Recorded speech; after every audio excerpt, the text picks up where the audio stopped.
Manchester United finally got Antony from Ajax for a reported fee of 100 million euros, and this immediately puts a target on his back, being amongst United's most expensive transfers in recent times. Already a multitude have labelled him a flop due to his very predictable and one-dimensional play, but most of the United faithful still believe in him, saying he has potential and he provides a clear balance in the team whenever he is starting. Today, we look into the Antony Dilemma and stake our claim on whether he is a flop or is underrated so far. Firstly, one thing to clear about Antony is he is not a 100 million euro player.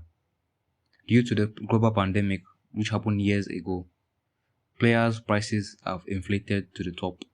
Therefore, Antony is not at fault for his price and the negotiations done by Manchester United board. He is not a 100 million euro player. So is Jack Grealish and so is Darwin Nunez. These players are not at fault for their price tag. And I often wonder why fans and rivals often slay them because of the price tag. The Brazilian international has been called a one-trick pony and is a very predictable player. Most likely like cutting inside on his left foot and looking to call the ball into the top corner. Most defenders and most keepers now expect that and often do not get disappointed by Antony himself. He's often very afraid to go towards the byline or try something much more different and unpredictable, leaving him as an easy defensive mark, making it easy to mark him out of the game. But it may be just more than what the eye test suggests. If you take a look, I encourage you to take a look at Antony's game at Ajax before he came to Manchester United, where Antony was in charge and the team was much more balanced and he was among the main men in the team. Antony was very unpredictable, often looking to take on one, two, three players at a time, being one of the major creative sources for Erik ten Hag's Ajax team. He was often given the ball most of the time, looking to create chances or have a proper goal. He was unpredictable, taking on 3 or 4 players, cutting in, to usually use his left foot as usual, as we all know him for, and going to the byline to hit a low cross or create a chance or the overlap. Antony is a very good player, but fans often criticize his game, and you can see why. They are not lying. His play is very predictable. But you have to understand, Antony is a 22-year-old Brazilian who does not speak the English language and just made a move to one of the most toughest league in the world. Obviously, he will struggle to adapt. And besides, he's under his former manager Erik ten Hag, who has not yet implemented the team into a full-on balanced and well-rounded team. So yes, there will be flaws in this game. Yes, be very predictable. Looking to do the things he used to or do the things he used to creating chances.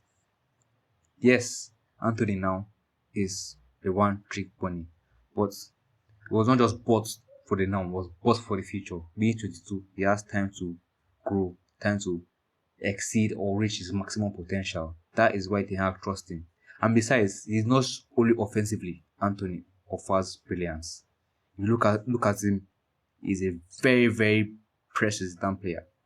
A very good ball carrier, and he assists right back supremely.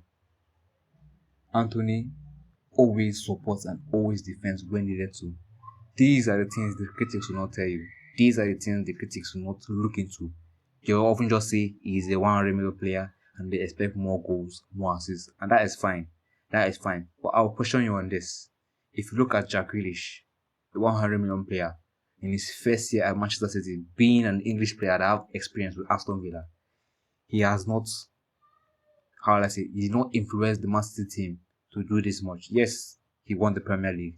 If I went to Man City, I would win the Premier League too. The same thing with Darwin Nunez. These players just don't come from a far or a different land to come and hit the high notes. They are brought for long and they are brought for the future. To me, Antony is not a flop and neither is Antony underrated. Antony is just Antony. You have to let him be and watch him grow. And so far, the future is bright with this boy. In the past recent games, he has showed that he can be a top class player. If you look at the game against Sevilla, in which United drew 2-2. If you look at the game against Barcelona, in which they won 2-1, he scored the crucial winning goal. If you look at the recent game against Nottingham Forest, he was the man of the match, scoring a goal and creating a chance for Diogo Dalot. Antony is a talent, and we should give him time because this boy has potential, and if he works hard and improves, he will hit those high notes.